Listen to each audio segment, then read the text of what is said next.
warahmatullahi wabarakatuh. Berjumpa lagi dengan saya Gandweko Julianto Sioso. Kali ini kita akan membahas tentang terminologi medis di bidang farmakologi, teman-teman. Jadi nggak banyak yang akan saya sampaikan, hanya beberapa subtopik. Saya ringkas dan demikian rupa, semoga tidak terlalu banyak dan tidak terlalu sedikit, teman-teman ya. Semoga nanti apa yang saya sampaikan bisa bermanfaat. Kalau begitu kita langsung mulai saja ya teman-teman. Nggak banyak kok, cuman beberapa slide saja.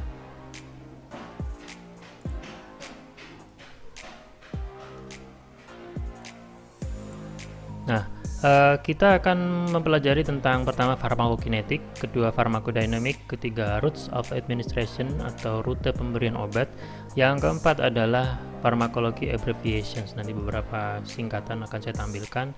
Mungkin singkatan itu akan sering kali ditemui di berkas rekam medik. Nggak semua, hanya beberapa saja ya teman-teman. Kemudian ya, farmakokinetik. Ya, intinya obat itu ketika masuk ke dalam tubuh itu akan mengalami beberapa proses ya. Dari proses tersebut nanti akhirnya hingga dikeluarkan melalui urin atau feses gitu ya, teman-teman. Nah, proses pertama yaitu adalah absorpsi ya. Absorpsi itu adalah penyerapan zat aktif dalam obat ya, sehingga molekul-molekul obat masuk ke dalam tubuh menuju ke peredaran darah. Nah, ada beberapa macam metode, beberapa macam mekanisme ya absorpsi obat ke dalam darah. Ada osmosis, kemudian juga ada difusi, terus kemudian juga bisa transporter fasilitasi, pinositosis, dan lain-lain, banyak macamnya ya. Nanti mungkin bisa diingat kembali apa perbedaan difusi dan osmosis, apa itu transport aktif, apa itu transporter fasilitasi. Biasanya sih kalau dulu saya mengingatnya, kalau osmosis itu molekul-molekul pelarut, dalam hal ini misalkan air ya teman-teman, itu yang berpindah ya melawan konsentrasinya. Jadi kalau konsentrasinya airnya itu tinggi, dia pindah ke konsentrasi air yang rendah. Sedangkan difusi yang berpindah itu adalah molekul-molekul terlarutnya ya. Jangan tertukar osmosis dan difusi. Nah, kemudian pada proses kedua yaitu adalah distribusi ya. Distribusi ini adalah proses di mana obat menjadi berada di dalam cairan tubuh dan jaringan tubuh. Kalau tadi kan diserap masuk ke peredaran darah. Nah, distribusi darah itu mengedarkan kemana hingga masuk ke cairan tubuh dan jaringan tubuh ya teman-teman. Nah, ini banyak hal yang mempengaruhi distribusi ya. Bisa antara lain adalah aliran darahnya ke jaringannya bagaimana, terus sifat fisik dan kimianya bagaimana, terus banyaknya obat yang terikat dengan protein plasma itu bagaimana. Jadi banyak hal yang mempengaruhi. Yang ketiga adalah metabolisme ya. Metabolisme ini bisa ada yang menyebutkan sebagai biotransformasi. Jadi di sini terjadi proses perubahan struktur kimia obat dalam tubuh dan dikatalis oleh enzim. Nah, sebagian besar metabolisme obat-obatan itu terjadi di liver atau hepar. Reaksinya bisa berupa oksidasi, reduksi, dan hidrolisis ya. Ini sekedar info saja buat teman-teman.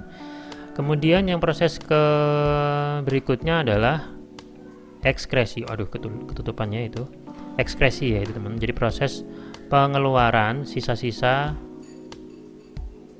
metabolit ya. Jadi dari biotransformasi tadi atau dari metabolisme tadi itu akan menghasilkan metabolit, sisa-sisa dari metabolisme. Nah, ekskresi itu tidak hanya dalam bentuk metabolit, tapi juga bisa dalam bentuk asal obatnya itu sendiri gitu ya. Nah, jalur utama ekskresi pengeluaran obat yaitu melalui ginjal, paru, dan empedu ya teman-teman. Nah, kalau empedu otomatis berarti melalui feses ya. Nah, kemudian ini sudah ya farmakokinetik. Jadi intinya dia itu tentang perjalanan obat dalam tubuh. Dia mengalami apa saja dari masuk hingga keluar. Berikutnya adalah farmakodinamik. Farmakodinamik ini gampangnya adalah efek obat terhadap fisiologi tubuh, terhadap apa yang terjadi pada tubuh ya. Nah, efek obat ini bisa kita golongkan menjadi efek terapi dan efek non-terapi. Apa itu efek terapi? Efek terapi adalah efek yang sesuai dengan tujuan pengobatannya. Jadi di sini dibagi menjadi 3, ada kausal, simptomatis, dan substitusi. Kausal ini berarti meniadakan penyebab penyakitnya, ya. Jadi contohnya seperti antibiotik, antivirus, anti malaria, dia menyingkirkan virus, menyingkirkan bakteri, menyingkirkan penyebab malarianya. Yang kedua adalah simptomatis, ya. Simptomatis ini berarti mengurangi gejala penyakit atau meringankan gejala penyakit. Contohnya seperti analgesik, antipiretik, antitusif, antiemetik, ya. Antitusif semua pada tahu kan, antitusif itu adalah anti batuk gitu ya. Dan antiemetik anti muntah. Nah, gitu ya. Jadi meringankan gejala yang dialami oleh pasien. Kemudian juga ada terapi substitusi, yaitu adalah suatu terapi yang menggantikan zat yang harusnya dibuat oleh organ tubuh. Contohnya adalah misalkan insulin, ya, insulin. Jadi ada pasien dengan diabetes mellitus, mohon dikoreksi kalau saya salah, adalah tipe 1 yang tidak bisa memproduksi insulin, sehingga dia membutuhkan suntikan insulin dalam satu periode tertentu. Kemudian juga contohnya adalah estrogen, misalkan untuk kepentingan kontrasepsi, ya. Kemudian juga ada tiroksin, ya, untuk membantu metabolisme tubuh. Nah, itu ya teman-teman, itu efek terapi, ada 3. Kemudian berikutnya adalah efek non-terapi. Efek non-terapi ini berarti tidak sesuai dengan tujuan pengobatan, ya teman-teman, lawan dari efek terapi. Nah, efek non-terapi ini bisa dibagi menjadi 2, yaitu ada efek samping obat dan efek toksik. Kita ke efek toksik dulu, ya. Efek toksik adalah efek yang timbul karena penggunaan obat yang berulang-ulang dalam dosis tinggi, gitu ya. Dosisnya tinggi banget dan digunakan berulang-ulang sehingga timbul efek toksik. Sedangkan efek samping obat, nah ini ada beberapa macam, nanti kita bahas sekilas saja, ya. Efek samping obat ini efek fisiologis yang tidak berkaitan dengan efek obat yang diinginkan, gitu ya. Tapi ada juga efek samping obat yang diinginkan, teman-teman, ya. Contohnya apa? Nah, nanti kita bahas di belakang, ya. Kemudian ada efek samping obat yang tidak merugikan, tapi juga ada efek samping obat yang sangat parah, gitu ya. Terus ada efek samping obat yang tergantung dosis dan ada yang tidak tergantung dosis. Nah, sebelum kita loncat ke slide berikutnya, saya akan ingatkan, mungkin dulu pernah mendengar hal ini, ya. Contoh penggunaan efek samping obat yang diinginkan, contohnya adalah penggunaan antihistamin yang sifatnya sedatif, ya. Pada pasien anak-anak mungkin diberikan antihistamin yang menimbulkan efek sedatif. Jadi biar pasiennya tenang, tidur, nggak rewel gitu ya pada anak-anak. Tapi hal ini tidak bisa diberikan kepada orang-orang yang berprofesi sebagai driver atau sopir, ya. Kalau diberi antihistamin yang bersifat sedatif, otomatis akan membahayakan pekerjaan dia sebagai sopir, ya. Bisa nubruk nanti dia. Kemudian di sini, ya, ada efek samping obat tipe A, tipe B, tipe C, tipe D, dan tipe E, ya teman-teman. Kalau tadi di awal sudah saya sampaikan sekilas tentang masing-masing efek samping obat. Nah, ini pembagiannya ada 5, ya di sini. Ada yang makin tinggi dosis makin meningkatkan kemungkinan. Nah, kemungkinan terjadinya efek samping maksudnya ini, ya. Nah, ini sifatnya bisa diprediksi, teman-teman, ya. Jadi masih bisa diprediksi. Nah, biasanya kalau di obat-obat yang kita beli secara umum tuh bisa kelihatan efek samping obatnya, misalkan mual, muntah, lemah, letih, lesu, gitu ya. Ya, itu. Nah, efek samping obat tipe A ini paling sering terjadi, sekitar 80% dari kejadian efek samping obat secara keseluruhan, ya teman-teman. Dan ini dapat ditangani dengan pengurangan dosisnya. Kemudian efek samping obat tipe B, ya. Tipe B ini tidak tergantung dengan dosis. Nah, ini tidak dapat diprediksi. Kenapa? Karena ini adalah cenderung tiba-tiba gitu ya teman-teman. Nggak semua orang bisa mengalami ini gitu. Jadi ada 2 macam. Ada yang reaksi imunologis, di sini saya tulisnya imunologis saja, ya. Ada yang imunologis dan non imunologis. Yang imunologis itu contohnya adalah reaksi alergi, hipersensitif, ya, seperti shock anafilaksis. Sedangkan yang non imunologis itu contohnya adalah intoleransi. Intoleransi itu artinya adalah dengan dosis subterapi, jadi di bawah dosis terapi dia bisa menimbulkan efek samping obat. Itu intoleransi. Kemudian contoh yang kedua reaksi non imunologis adalah idiosinkrasi. Jadi dalam tubuh seseorang itu ada cacat genetik yang memungkinkan dia tidak bisa memetabolisme obat tersebut sehingga timbul efek samping obatnya, ya. Efek samping obat tipe B ini di peringkat kedua ya kejadiannya. Jadi 20% dari sekitar, hampir 20% dari sekitar keseluruhan kejadian efek samping obat. Nah, ini nggak bisa diprediksi dan akibatnya sangat serius biasanya ya. Contoh obat-obatan yang sering menimbulkan ini contohnya adalah antibiotik, teman-teman. Kalau mungkin ketika browsing gitu pernah melihat korban keracunan antibiotik terus kulitnya melepuh semua. Nah, itu ya salah satu contoh reaksi hipersensitivitas. Kemudian efek samping obat tipe C ya. Tipe C ini berarti jangka lamanya. Nah, penggunaannya digunakan dalam waktu jangka yang lama gitu ya. Karena saking lamanya efek sampingnya itu kemungkinan terjadinya itu semakin besar gitu. Karena terjadi penumpukan obat yang mungkin metabolismenya berjalan lambat gitu ya, kurang lebihnya teman-teman. Contohnya ini adalah penggunaan non-steroid anti-inflammation drug. Jadi obat-obatan anti-inflamasi non-steroid. Nah, ini kalau terlalu lama digunakan akan menimbulkan gangguan fungsi ginjal. Kemungkinan terjadi gangguan fungsi ginjal ya. Kemudian efek samping obat tipe D. Tipe D ini delayed ya, delayed. Nah, ya. Jadi pasien ini sudah berhenti minum obat lama tapi efek samping obatnya baru timbul. Contohnya adalah penggunaan tetrasiklikin pada kehamilan. Kalau ibu hamil minum tetrasiklin, efek samping obatnya adalah teratogen, yaitu menimbulkan kecacatan pada anak. Apakah langsung muncul? Enggak langsung saat itu juga, tapi nanti enggak langsung muncul ya. Nanti terjadi beberapa saat, saya kurang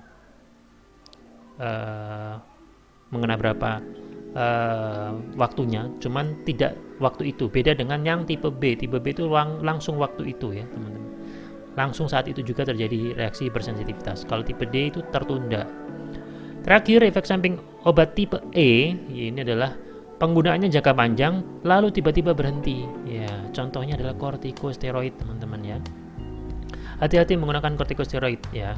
Kortikosteroid seingat saya, senior saya sudah pernah bilang dulu, kortikosteroid itu menimbulkan masking effect ya. Misalkan seorang pasien sebenarnya mengalami infeksi suatu bakteri. Nah, dia dengan inisiasi sendiri minum kortikosteroid ya, entah itu Dexa dan lain-lain ya. Nah, gejalanya menjadi ringan gitu ya, menjadi lebih enak badannya. Tapi kan penyebabnya tidak diobati, virus bakterinya tidak dibunuh, tidak disingkirkan. Nah, ketika dia berhenti kortikosteroidnya, dexamethasonnya dan lain-lain, maka gejala yang timbul berikutnya akan lebih ya, tiba-tiba muncul gejala yang lebih berat begitu ya, kurang lebih. Mohon dikoreksi tentang masking effect kalau saya nanti salah ya. Berikutnya adalah sediaan obat ya, ini nanti bisa dibaca sendiri ya teman-teman, perbedaannya apa sih. Nah, ini ya, padat itu tablet, kapsul, kaplet. Nah, kaplet ini singkatan ya, gabungan kapsul dan tablet ya, kapsul tablet. Nah, pil, serbuk dan suppositoria. Ada yang tahu apa suppositoria itu teman-teman? Suppositoria merupakan sediaan padat ya, entah itu bentuknya bagaimana, bobotnya bagaimana, yang nanti diberikan melalui rektal, vaginal atau uretra. Jadi nggak lewat oral ya teman-teman, jadi lewat rektal, vagina atau uretra. Nah, yang cair, larutan, eliksir, sirup, emulsi, suspensi, injeksi, gute, galenik, ekstrak, imunosera. Wah, macam-macam Pak istilahnya. Iya. Singkatnya, eliksir itu mengandung alkohol. Emulsi itu mengandung cairan yang larut minyak dan larut dalam air. Suspensi ini biasanya kalau kalian beli obat kemudian kocok dahulu, yaitu suspensi, karena di dalamnya ada zat padat yang terdispersi dalam satu cairan. Kemudian gute itu adalah sediaan cair yang nantinya akan diberikan dalam bentuk tetes ya, itu bisa tetes mata gitu ya teman-teman. Kemudian galenik ini intisari dari hewan atau tumbuhan ya, jadi obat yang berasal dari intisari hewan dan tumbuhan. Kemudian ekstrak juga hampir sama, cairan pekat ya, kalau ini lebih tinggi konsentrasinya. Imunosera, nah ini adalah zat imunoglobin yang diperoleh dari serum hewan yang dimurnikan. Biasanya ini digunakan untuk menetralisir racun hewan. Nah, biasanya misalkan ada antibisa gitu ya, apa, kalau digigit ular, kemudian ada antidotum ya istilahnya. Jadi diberikan ke orang-orang yang tergigit oleh ular. Nah, untuk menyingkirkan toksin dari hewan yang menggigit, yaitu ularnya tadi ya. Oke, berikutnya kita akan route of administration. Ya, route of administration ini terdiri dari 3 ya. Yang pertama enteral. Enteral ini artinya adalah melibatkan GI tract ya, entah itu mulut ya, entah itu gastric feeding tube atau rektal. Nah, ya tadi suppositoria lewat rektal ya, teman-teman. Bedanya apa oral gastrik sama rektal? Kalau oral butuh waktu ya. Memang paling umum digunakan ya pada pasien, tapi ini butuh waktu karena harus melalui saluran pencernaan dan lain-lain. Kemudian GFT, gastric feeding tube, ini jadi seperti ada selang yang dimasukkan lewat, kalau kalian pernah lihat pasien yang dimasuki selang untuk diberi makanan, ya itulah mirip itu. Kemudian rektal ya, suppositoria tadi ya sudah jelaskan. Terus ini tujuannya kenapa? Misalkan pada pasien yang tidak sadar dan muntah ya, kalau diminum lewat mulut gak memungkinkan, atau pasiennya sedang tidur gitu ya. Nah, lewat rektal. Keuntungannya yang rektal ini juga menghindari enzim pencernaan, teman-teman. Kemudian rute kedua yaitu adalah parenteral. Kalau tadi enteral, sekarang parenteral. Itu ada subkutan, intramuskular, intravenous dan intradermal. Apa bedanya? Nanti kita lihat ya. Kemudian berikutnya adalah topikal ya. Topikal itu pada permukaan kulit ya, teman-teman. Tidak hanya permukaan kulit tapi juga ketika menggunakan spray ini ya. Inhalasi, eye drops, ear drops, intranasal, vaginal dan epikutan. Nah, inhalasi termasuk misalnya obat-obat yang dimasukkan lewat saluran pernapasan, contohnya obat asma gitu ya. Nah, eye drop, tetes mata ya, biasanya mungkin ada yang pernah menggunakan obat tetes mata. Nah, itu adalah topikal, bentuk topikal ya. Jadi baca lagi ya, ini contoh-contohnya apa saja. Kemudian berikutnya, nah ini contoh perbedaan intravena, intramuskular, subkutan dan intradermal. Nah, sebentar. Nah, intravena itu yang mana ya? Ini ya intravena. Nah, dia langsung masuk ke pembuluh darah. Paling cepat reaksi obatnya ya, ini teman-teman intravena ini. Yang kedua adalah intramuscular, IM ya, ini langsung ke dalam muskulus. Nah, ini langsung disuntikkan ke otot supaya bisa diserap pembuluh darah. Nah, kemudian ada subkutan. Nah, subkutan yang mana? Subkutan itu yang ini ya, teman-teman. Subkutan untuk ini ya, langsung di jaringan subkutan di antara kulit dan otot ya, lebih lambat daripada intramuskular nih penyerapannya. Nah, contohnya adalah vaksin-vaksin ya, ini teman-teman, vaksin emang varicella zoster. Kalau tadi yang intramuskular contohnya adalah vaksin influenza. Kemudian intradermal yang paling akhir, yang ini miring banget, hampir sejajar dengan permukaan kulit ya. Kedermis ya kalau ini menyuntiknya.